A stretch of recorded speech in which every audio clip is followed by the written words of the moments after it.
Pledge allegiance to the flag of the United States of America and to the republic which is nation, one nation under God, indivisible, with liberty and justice for all.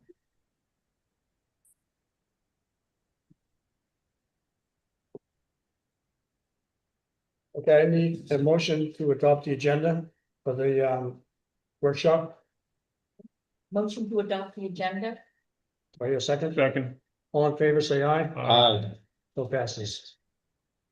So this workshop is to a presentation that will be given today by the IACP on the risk analysis for the chief of police. So can you please introduce yourself? Good afternoon, everyone. My name is Megan Casanova. I'm a senior program manager here at IACP. John? Thanks, Yes. Megan. Hi, I'm John Fitzgerald, and I am a consultant for the IACP. I have 40 years of policing experience, most of which was at a leadership level. The most recent 12 years was as a municipal police chief in Maryland, bordering Washington, D.C. And I've been an attorney for 35 years. Joe? And good afternoon. My name is Joe Price. I'm also a consultant for the ICP. I have 40 plus years of law enforcement experience, including 16 years as a chief of police in a medium-sized city. Thank you.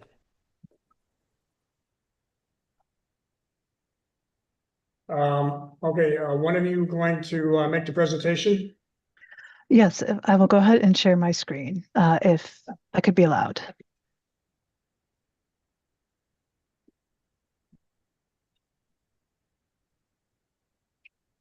Okay.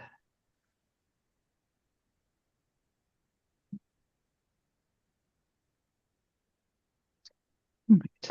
Can everyone see the PowerPoint? Yes. Yeah. Great. Thank you for confirming. Well, thank you for the opportunity to present to all of you today. Obviously, we just introduced ourselves, but for those not familiar with IACP, I want to give you just a little bit of information about who we are. The International Association of Chiefs of Police, or IACP, we are a nonprofit professional organization, and our focus really is on advancing the policing profession through research, training, resources, and services such as agency assessments.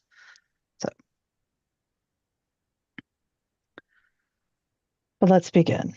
So it's important to understand what the scope of the analysis was and what it was not. The analysis focused on 3 areas. The first was developing an understanding of the operational environment or the policing environment so that we could understand the operational impact of out-of-jurisdiction calls. This included a summary workload review. It's important to note this was not a staffing and workload study. That is something very different. Next, we did a legal and risk analysis.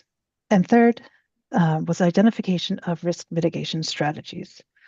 Now, to do all of this work, we conducted interviews with 21 officials, and that includes police chiefs, town managers, mayors, and county and state representatives.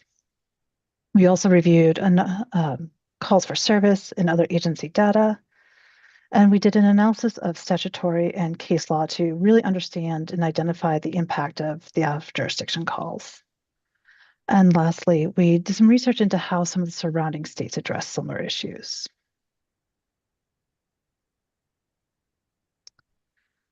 Now we are going to dive into all of the findings here momentarily, but let's start with an overview of the key findings. And it begins with confirmation of legal authority. Now, this might seem basic or obvious, but this is the first question we always have to ask whenever we do a study of this nature.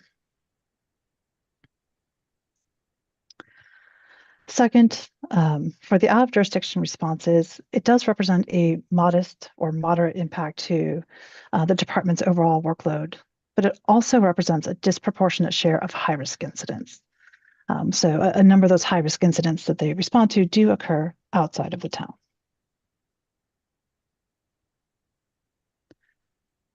When we talk about your liability exposure, most of your risk comes from federal lawsuits, right? So your federal lawsuits are going to pose the most significant financial risk to the town. That's not to say that there's no risk from lawsuits brought under state law, but the risk there is limited. And that is something that John will discuss later in the presentation. And finally, we identified several mitigation strategies within the report, several of which the department is or has already implemented. But there are some additional things and actions that the town or the department can do to continue to limit your or mitigate your liability. And that includes some policy revisions, looking at some additional training, increasing your insurance coverage, and in the long term, seeking some legislative advocacy for indemnification. Now, I'm going to turn it over to Joe first to talk about the operational impact. Joe? Thank you, Megan. Good afternoon again. As Megan said, we did first a summary review of your workload, and we found that the out of jurisdictional response, represents a modest portion of the total department's work. And based upon our summary review and discussions with Chief McLaughlin, your patrol officers have at least 50% of their time available for proactive policing. Now, why is that important? Well, the IACP makes recommendations, not documented policies to follow, but the average recommendation is that proactive time should be at least 30%. So at this point in time, your department's available proactive time is well above the recommended numbers. Continue, Megan. So when we look at the average or the impact of the operational out of jurisdiction responses, we see that 13.8% of the officers' calls for service, those are calls originating from someone in the community or another agency asking for police services. 13.8% of all of the Ocean View Police Department calls for service involved assisting other agencies. Now, it's important to point out that not all of those calls are for out of jurisdiction responses, and that can be seen in the graph in front of you. Now, when we look at those 13.8%, we went further and broke it down into what exactly does that entail as far as assistance to other agencies. And you can see on the pie chart, it ranges from a low of about 2% to Delaware State Police Troop 7 to the high of 68% for Delaware State Police Troop 4, which is the area of Sussex County. Now, it's important to point out to you here that that's 68% of the 13.8%. So the vast majority of your assist other agency calls is going to Delaware State Police. The next highest is all other agencies, and they can involve fire department assist, animal control, or any number of different type of agencies. Next slide, Megan. So when we look at how much impact does assist Delaware State Police Troop 4, because those are Sussex County related calls. As I said, that constitutes the bulk of the overall assist. But when we look at what does it impact your total calls for service, it constitutes about 9% over the periods 2021 through 2024. So of the total calls for service that Ocean View Police Department officers responded to during that period, about 9% were for assisting Delaware State Police Troop number 4. Next slide, Megan. We also were asked to look at how much of the workload is going to the town of Millville. Millville is an adjoining community to you, and the chief and his staff maintain specific stats, data that they, I believe, report to you on a periodic basis of the number of calls and the time that their officers are spending in Millville. In 2024, there were 47 incidents. Of those, Delaware State Police troopers were dispatched to all. But on 8 of the situations or incidents, troopers did not arrive on scene prior to the call being cleared. your officers cleared the call before the Delaware State Trooper arrived on the scene. It's important to point out that the Ocean View response is to assist Delaware State Police, not direct response to calls for service from the residents or community members of Millville. And John will get into further discussion on the legal ramifications from the mutual aid requirements within the state. But those calls into Millville account for 2% of your total responses. So of all the calls for service that Ocean View police officers are responding to, approximately 2% are for calls to assist Delaware State Police in Millville. If you remember, the numbers was much higher when we looked at assist Troop 4. The remaining of those Troop 4 assists are for unincorporated parts or parts of Sussex County where there are no police agencies outside of Millville. And when we looked down into more specific in Millville, your officers are spending about 110 minutes average per month responding to those calls in Millville. And I think that concludes the initial part of the operational aspect. Correct. And now we'll turn it over to John for a discussion of the legal risks. John, you're muted. I sure was. Thanks. Thanks, Megan.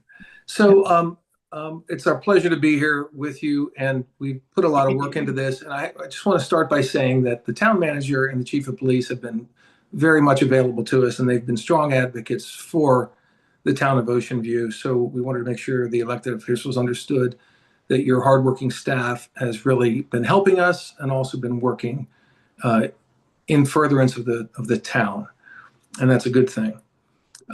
Okay, so we put together what we thought were 5 seminal questions that we needed to answer in this study. The first one is, does Ocean View send its police officers out of the town with legal authority? Is it okay for them to do that? Next question, what is the town's exposure generally to civil liability? Where does liability come from? The next one is, well, is there a greater amount of liability to their out of jurisdiction response, or is it the same as when they work inside the town? And then the fourth question is sort of pivotal for this, as far as figuring out where to go from here. Is the relationship between the Delaware State Police and local agencies such that there should be some level of indemnification conversation? Does it make sense for the state to indemnify the locals because of how the police environment works in Delaware? And then finally, what ultimately should the town do to manage risk? So, and I just want to parenthetically say that Chief McLaughlin and I had some long conversations, and he already does some of the very things that we recommend as best practices. So we recognize that some of those things are already in process and implemented. We advocate continuing those and adding some things that might not already be done. All right, so the short answer to the authority question, question number 1, is yes. They do have, the Ocean View police officers have authority to respond outside of the town under multiple circumstances. And each of those circumstances is addressed by succinct statutes in the Delaware Code. And I listed them right here. So they are addressed specifically by statute. So a dispatch by SUSCOM pursuant to a request for assistance from Delaware State Police that's different than a dispatch, helping another police officer when there's injury or death threat to that officer's safety. And then, of course, the mutual aid law, which is called the Police Mutual Assistance Act, or when engaging in fresh pursuit of a suspect. So those are all covered. And Chief McLaughlin and the town manager were both pretty secure in the knowledge that they had this authority. And we trusted that, but we needed to at least do that research to ensure that there was no unknown risk to the town doing the work as they do it outside of the town. So we'll move on.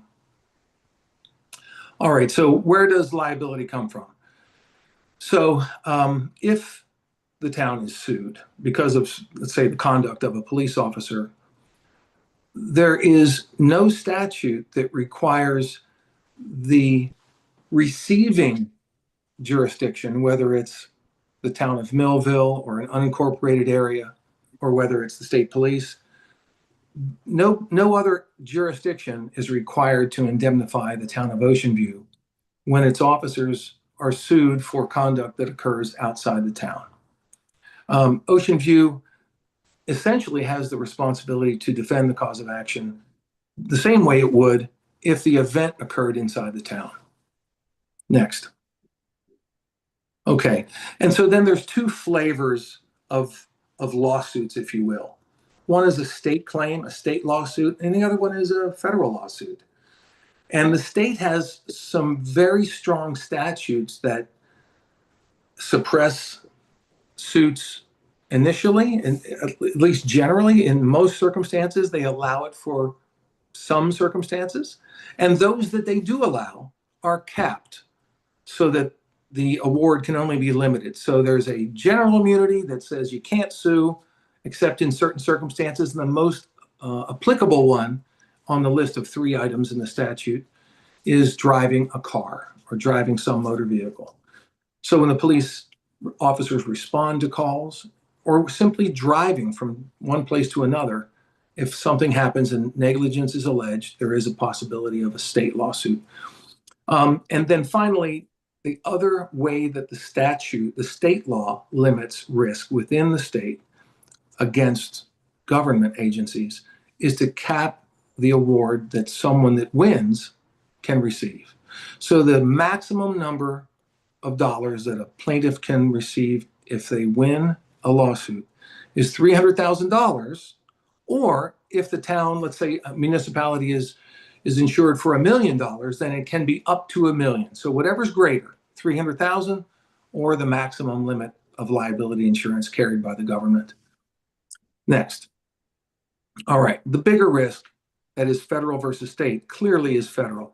Title 42, Section 1983 is a part of the federal code, and 1983 lawsuits, that's the way they're referred, 1983 claims, are the way that individuals can sue government actors at the state or local level. They cannot be brought against federal government agents, only state, county, or municipal actors for the violation of a constitutional right or a federal statute of some sort.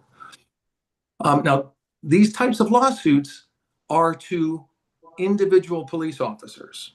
There's a higher hurdle, a higher bar, if you will, for a plaintiff to successfully sue a municipal government directly, the town itself. For a town or some other government agency to be found liable and have to pay money, the plaintiff would have to prove not just a bad thing happened and a constitutional right was violated, but the cause of that individual, let's say, police officer violating a constitutional right was the result of municipal policy, such that it was the moving force behind the actual violation. Or at least the government was otherwise aware of this problem and it was foreseeable, and they were deliberately indifferent and they didn't take any action to correct the problem. So there's a relatively high bar for direct liability of a government, but it's a much simpler effort to successfully sue an individual actor for a violation of constitutional law. Next. Okay, so federal is the largest risk. Why is that? Because first of all, it allows for lawsuits in many more circumstances than the state law does. And then secondly, and importantly, the recovery of the awards aren't capped. They can recover large sums of money. And also they can, if they prevail, they can request that the court award reasonable attorney's fees in addition to whatever the award is. And those attorney's fees can be also pretty big. Next. All right, this slide is pretty important, folks, if I can make, I realize the numbers are small, so apologies for that. Let me just tell you what this shows. I took the call types that Ocean View runs. And I selected the ones where there is a greater likelihood for conflict and for things to go wrong. These call types happen in every police department, but not every police department runs these calls somewhere else. So we're trying to determine whether leaving the town and running calls creates the same amount of risk to the town as running calls inside the town, or whether there's some measure of additional risk. So I want you to remember that on the high side, no more than about 13% of Ocean View Police Department's calls are run outside of the town. So any time that more than 13% of these incidents are outside of the town, there's a disproportionate share of them from outside of the town sources. So the far right column, it's a vertical column there that at the top shows the percentage of each of these call types that are outside of the town of Ocean View. The top row shows that 51% of personal injury collisions are run outside of the town of Ocean View. And typically personal injury collisions require officers to respond rapidly, often with lights and sirens. There is element of risk for that, but a little bit more than half of the calls that they run of that type are out of the town. And remember, only 13% of all calls are out of the town. But if we scan very quickly and select a few, 68% of the domestics that the Ocean View Police Department ran were somewhere else other than the town. 75% of the warrant service occurred outside of town. 57% of shopliftings were outside of town. 75% of the pursuits, 76% of psychiatric incidents were outside of the town. So there is a disproportionate share of outside of Ocean View calls that could go sideways. And I think that that's an important factor in understanding the risk of running calls outside of Ocean View. Are there questions on this slide right now before we say next? All right, next. Okay. So there is added risk when you're simply doing more police work. At least it's linear. The more work you do, the more calls you run, the more chances there are of a problem occurring. And in this particular instance with Ocean View, running outside of jurisdiction creates an elevated risk. So there is certainly additional risk responding to calls in direct support of Delaware State Police everywhere in the state. And the way the fabric of law enforcement works in Delaware, and we learned about this, of course, doing this research, and Chief McLaughlin knows it all too well, that there is every day, everywhere in the state, police officers and local agencies respond outside of their jurisdictions to assist Delaware State Police. And that's generally a good thing. And there is a lot of cooperation between agencies, and there's resource pooling that makes a lot of sense. It's good for public safety generally. But when we talk about risk, there is risk in that.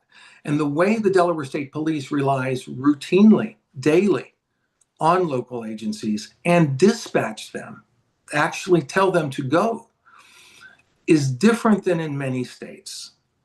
And so the idea of responding to a call that the Delaware State Police have the responsibility to go to, and they're sending a local agency to go as well, creates at least a clear reason to discuss the idea, the concept of the state of Delaware indemnifying the local agencies that they lean on. Now, in Maryland, New Jersey, Pennsylvania, Rhode Island, no, there is no indemnification by their states of local agencies.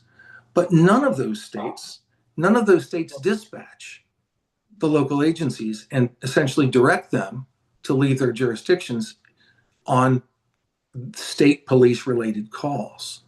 So the calls that state police are responsible for in these other states, they dispatch their own police troopers. There is plenty of cooperation, but they're not dispatched the way local agencies are in Delaware. Next slide. Okay. So we have short-term strategies to talk about. Continue or implement some of the things that your agency is already doing. So your police department is a good police department. They're in good shape. And there's a lot of things that they're doing that are good things. One of the things we recommend that Chief McLaughlin and his team look at is restricting further their pursuit policy. And we've talked about, Chief and I have talked about this a little bit. So they do have a type of policy that's called essentially a permissive or discretionary policy. And it's a balancing test that each officer that engages in a pursuit should balance the risk of engaging in a pursuit against the need to stop the person they're stopping and arrest them, the threat of the person they're pursuing to the public. That's a very difficult thing sometimes to do. Now, the Ocean View Police Department does not pursue often, but pursuits are an ultra hazardous activity. And so even though they don't happen a lot, if they go bad, they typically go bad very big. So pursuits are at least an area that we would recommend that you take a look at. And then, of course, another way to reduce risk is to filter the calls that you respond to. Instead of responding to every dispatch the state police sends, is maybe discussing with the state police some sort of protocol that would reduce the responses for non-urgent calls that can wait. They can wait for the state police to get there because it's not urgent. There's no risk to health or life or safety. It's just time. So there's a way to do that. And that's something that Chief has begun to do before we even met. But I think there may be some more room to go a little farther. And then finally, increasing liability insurance, a conversation with DFIT. And I know that Ms. Hawk was going to, if not already, was going to talk to the liability insurer and discuss what level of insurance might be appropriate. And in the long term, an indemnification law would have to be passed in order to make sure that Delaware, if it were to come to pass, that Delaware would defend and then cover liability on those calls where local agencies assist state police outside of the local jurisdiction. That may be a longer term project, but one that may bear fruit in the end. And I think that wraps me up. Megan, is there anything else on this slide show? No, that sums it up. And so I know we had a limited time to present. So Carol, I think I would turn it back over to you. Yeah, Mayor and Council, does anybody have any questions? I do. Okay. I've got a couple of questions and a couple of comments. In the paper that, of the study that we have a copy of, on table 1, as per page 5, this description is supposed to list the diversity of population in Ocean View, and it was missing. And table 1 on page 8 refers to the Ocean View Police Incidents Reports. So I don't know if you have that list of diversity of population in Ocean View. It would be nice to be able to get that. What table did you say again? I missed it. On page 5 Page. of the report. Yes, we do have that table. We had some discussions. We usually set a lot of context to the agency, and I think we have pulled that out. But we certainly have that table, and that can be provided. Okay. On page 29, the title of the case example was not provided. Look at page 29. I believe that is the continuation of David Scott Yarnell versus Corporal Anthony Mendez. But Okay. I'll defer to John. John, that's the appendix. Yes, that was just more of the text on the same case. Wait a minute. Let me just look at this a little more carefully. I thought that was it. It Oh. sounds like it's Oh, that was we had a couple of different versions of the appendix, and I had named all of the cases, so I'll be sure to get that to you. That case was the one that ended up with an officer involved shooting in Dagsboro, or in that area. Right. Okay. Yeah, and that's a fairly recent case. Yeah, that was just in June of last year. Okay, and one of your recommendations was to limit outside ocean view responses to urgent call types. But on page 24 of your report, in this first full paragraph on page 24, you give examples as to why it isn't a good idea to do that. And these all seem to make sense, that we've kicked this around here at in Ocean View as well. Talking about, not responding or deciding what to respond to, but all of these reasons why seem like a good reason not to adopt that policy. I see what you're saying. Yes. But So you're making a recommendation to limit the calls. yes. So the reasons that we were talking about, the consequences of not responding at all would be those that you just mentioned.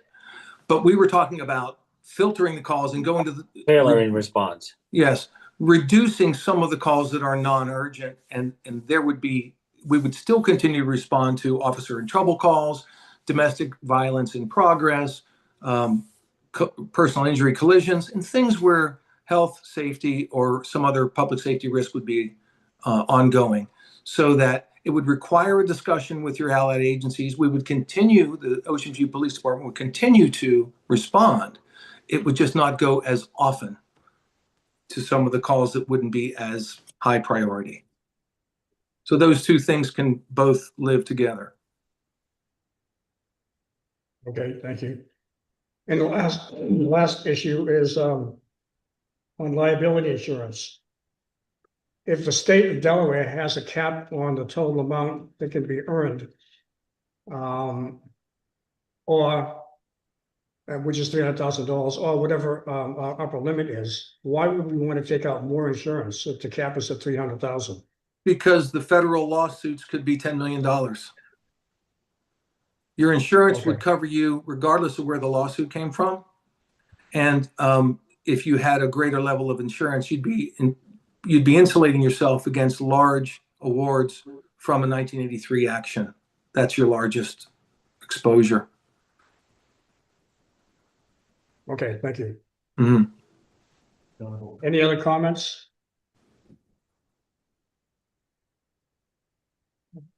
No other comments? Do you have any comments? No, I don't. Mayor and Council, you all know that I have my report that's in the regular meeting, council meeting. It's been shared with our representatives from IACP as well, so they should be familiar with it as well. I guess we can, let's see, well, I don't even know what time it is. Let's say it's 2:30, so it's a little bit of time. If you don't have any more questions, I will cover my information during the regular meeting, because that's when you have an opportunity to vote. You can't vote now. So because we have the consultants on now, if you feel that we could cut them loose, we could cut them loose now. And we can't start our regular meeting until 3. Okay, so what's your desire there? Yes. I think we can cut them loose. That's, Oh, and If you Carol? don't- Carol, Yes. you there? Hey, my memory just kicked in. There is no case name for that last scenario because the lawsuit had not yet been filed. I spoke directly to the lieutenant involved in that, and there's no suit yet. It's fresh, but it's a very current event. okay, thank you. I should have added that comment at the end. That is not yet a lawsuit. Okay. Well, I'd like to thank you for all your work. If we have any other questions that I can't answer, the chief can't answer in the regular meeting, we will get back to you tomorrow. I think all of the recommendations that I'm making are really basically I'm asking for myself and the chief to have your support for action that we'd like to take based on the information we've been provided. So thank you, and we'll let you guys cut out now then, since we have a little bit of time before the meeting starts. Thank you so much, everyone. Thank you. Thank you, everybody. Goodbye, Thank everybody. you.